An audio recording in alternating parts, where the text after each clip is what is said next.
बिस्मिल्लाहिर्रहमानिर्रहीम। अस्सलाम वालेकुम students, I am Mohammad Usman Ali, your math teacher. Students, आज के इस लेक्चर में हम डिफरेंट टाइप्स ऑफ सेट्स और उनकी डेफिनेशंस के बारे में डिस्कस करेंगे। स्टूडेंट्स, यहाँ पे हम इनको जस्ट रिकॉल कर रहे हैं, आप ऑलरेडी मैट्रिक में इनके बारे में पढ़ के आए हैं। आइए स्टार्ट करते हैं। स्टूडेंट्स, फर्स्ट डेफिनेशन है हमारे पास, equal sets, two sets A and B are equal, that is A is equals to B से हम इसको रिप्रेजेंट करते हैं। If and only if every element of each set is an element of the other set.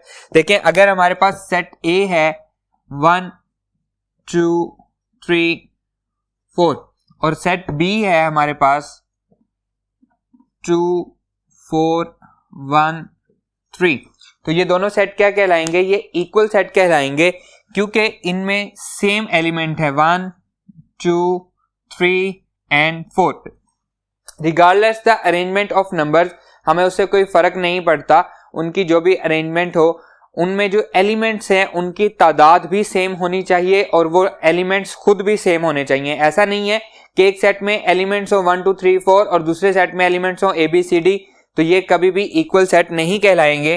तो यहाँ पे हम लिखेंगे, क्योंकि इनके एलिमेंट्स भी सेम हैं और इनके एलिमेंट्स की तादाद भी सेम है, तो हम कहेंगे कि A इक्वल है सेट B के। नेक्स्ट देखें, order of a set. Simply अगर हम कहें कि उस सेट में जो एलिमेंट्स की तादाद है उसको हम क्या कहते हैं? ऑर्डर ऑफ द सेट कहते हैं। In mathematics the order of a set is a measure of number of elements of the set. ये हम इसको प्रॉपर्ली डिफाइन कर देते हैं। फर्ज करें हमारे पास एक सेट है A 1 2 3 4 5, तो ऑर्डर ऑफ अ सेट को हम रिप्रेजेंट कैसे करते हैं? हम उसको रिप्रेजेंट करते हैं n ऑफ A से। n ऑफ A का मतलब है number of elements in A। तो कितने एलिमेंट्स हैं स्टूडेंट्स? 5 एलिमेंट्स हैं। तो यहाँ पे हम लिख देंगे कि इस सेट में 5 एलिमेंट्स हैं। स्टूडेंट्स, इसी को हम कार्डिनैलिटी भी कहते हैं। ऑर्डर ऑफ अ सेट का सेकंड नेम है कार्डिनैलिटी। कार्डिनैलिटी ऑफ सेट, ये इसका सेकंड नेम है, ये भी आपने याद रखना है। मोस्टली क्वेश्चन में वो आपसे ये भी पूछ सकता है कि इसकी कार्डिनैलिटी बताएं। कार्डिनैलिटी या ऑर्डर ये सेम ही चीजें हैं। Clear students? आइए मूव करते हैं नेक्स्ट डेफिनेशन पे। जी स्टूडेंट्स, नेक्स्ट है equivalent set. If there exist one correspondence between two sets A and B, then set A and B are said to be equivalent set. अब one correspondence क्या होती है? फर्ज करें हमारे पास एक सेट है 1 2 3 और एक सेट है हमारे पास ABC। अगर फर्स्ट सेट के हर एलिमेंट के रिगार्डिंग सेकंड सेट में एक एलिमेंट मौजूद है, तो हम क्या कहेंगे कि इन दोनों सेट में 1 कॉरेस्पॉन्डेंस पाई जा रही है।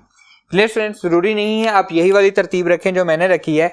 इस तरह से आप 6 और अरेंजमेंट्स आप बना सकते हैं जिनमें आप डिफरेंट तरतीब को फॉलो कर सकते हैं। मेन बात यह है कि इनके दरमियान क्या पाई जाए? 1 कॉरेस्पॉन्डेंस पाई जाए। हमने इक्वल सेट्स पढ़े थे। इक्वल सेट में क्या था?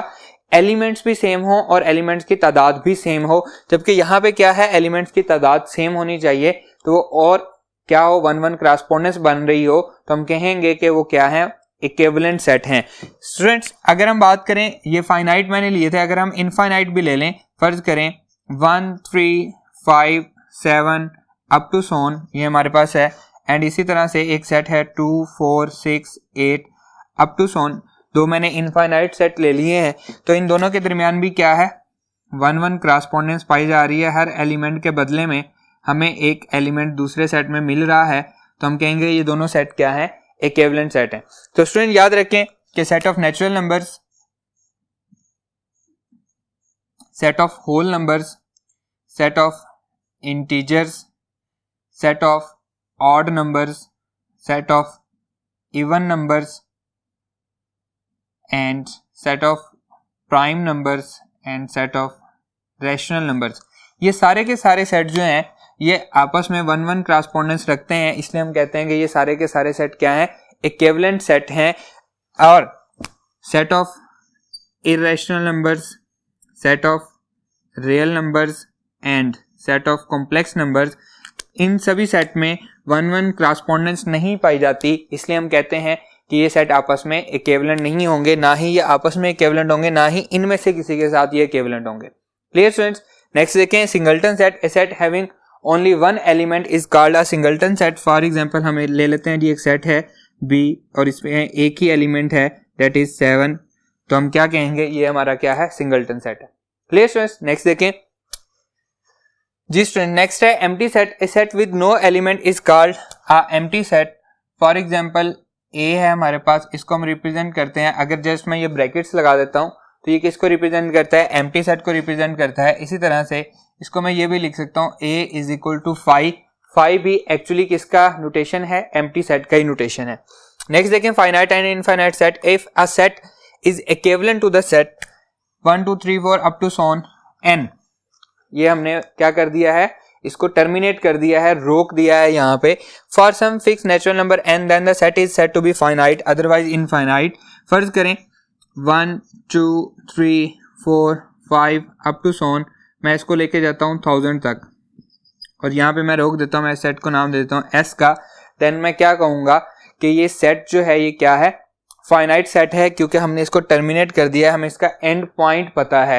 लेकिन अगर हमारे पास कोई सेट हो, फर्ज करें मैं उसको w का नाम दे देता हूँ और इसको मैं कहता हूँ ये है जी हमारे पास -1 -2 -3 -4 -5 अप टू सॉन, बढ़ता ही जा रहा है। कहाँ तक जा रहा है हमें नहीं पता, ये नॉन टर्मिनेटिंग है, अप टू सॉन जाता जा रहा है, कहाँ एंड पॉइंट हमें नहीं पता, तो हम क्या कहेंगे कि ये क्या है, इनफाइनाइट है।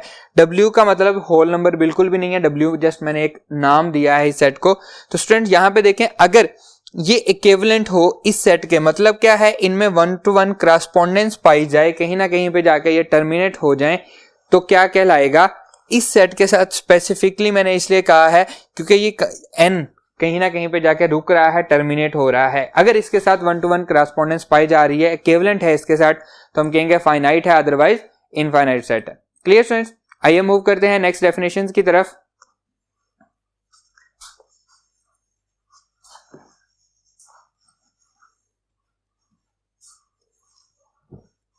जी स्टूडेंट्स, नेक्स्ट डेफिनेशन है सबसेट।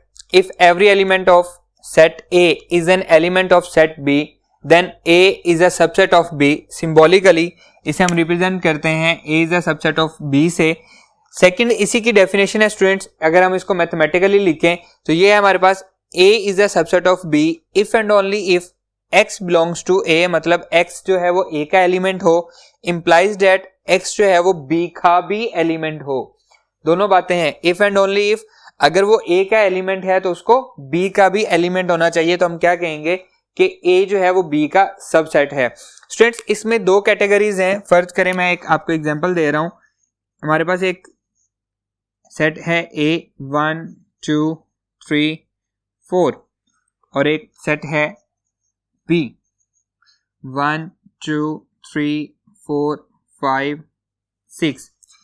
देखें यहाँ पे A का हर एलिमेंट 1 2 3 4 1 2 3 4 B में कंटेन करता है, तो हम इसे क्या लिखेंगे, A is a subset of B, but in that case B is not the subset of A।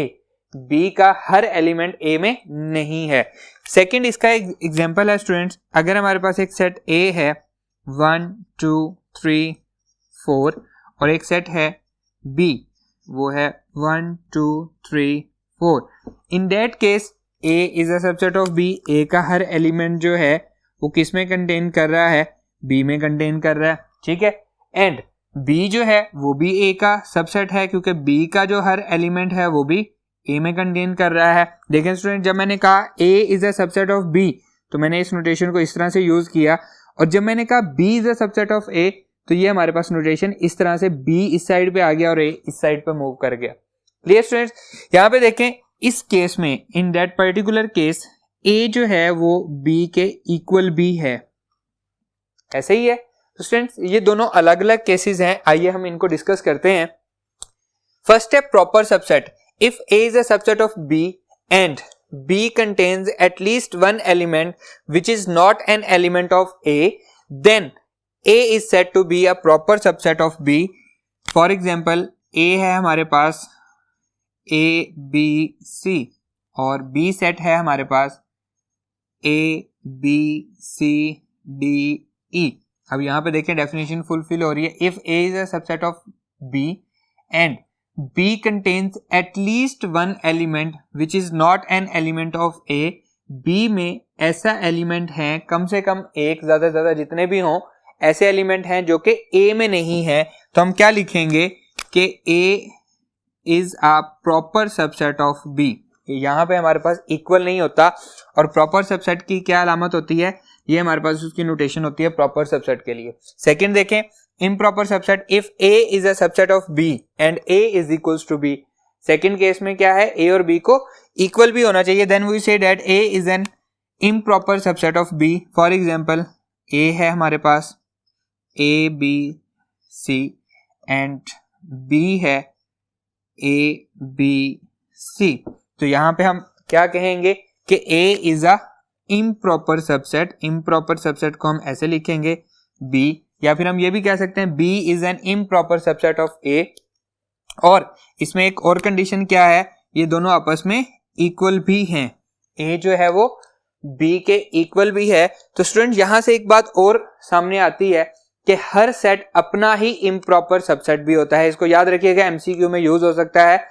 इसके अलावा देखें, अगर हम बात करें सेट ऑफ नेचुरल नंबर्स की, सेट ऑफ नेचुरल नंबर, ये हमारे पास प्रॉपर सबसेट है किसका, सेट ऑफ होल नंबर का, क्योंकि सेट ऑफ होल नंबर में क्या इजाफी होता है, जीरो इजाफी होता है। इसी तरह से सेट ऑफ होल नंबर जो है ये प्रॉपर सबसेट है सेट ऑफ इंटीजर्स का,